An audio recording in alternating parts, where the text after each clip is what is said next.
ఈ వ్యక్తి 93 సంవత్సరాలుంటాయి. భార్య మీద అమితమైన ప్రేమ ఉన్నది. మంగళసూత్రాన్ని కొనిద్దామని అనుకున్నాడు. జ్యువెలరీ షాప్ కి వెళ్ళిండు.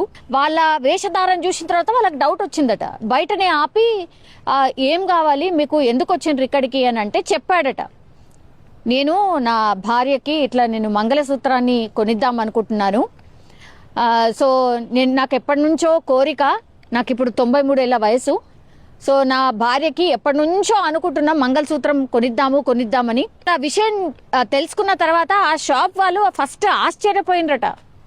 ఇంత ప్రేమ ఉంటుందా, ఇంత అన్యోన్యత కూడా గీ వయసులో కూడా భార్య మీద ఉంటుందా అని వాళ్ళు ఫిదా అయిపోయినరు. మంగళసూత్రాలన్నీ ఏమేమి ఉన్నాయో అవన్నీ చూపెట్టిన తర్వాత వాళ్ళిద్దరు కలిసి ఒకటి సెలెక్ట్ చేసుకున్నారు. సెలెక్ట్ చేసుకున్న తర్వాత దీని ప్రైస్ ఏంటి, నీ దగ్గర ఎంత ఉంది అని అడిగినరట షాప్ యజమానులు. నీ దగ్గర ఎంత ఉంది అని అడిగినప్పుడు 1120 రూపాయలు నా దగ్గర ఉన్నాయి, నా దగ్గర ఇంతే ఉంది, ఇగో ఇది ఇచ్చి నేను మంగళసూత్రం కొనిద్దాం అనుకుంటున్నా నా భార్యకి అన్నట్ట.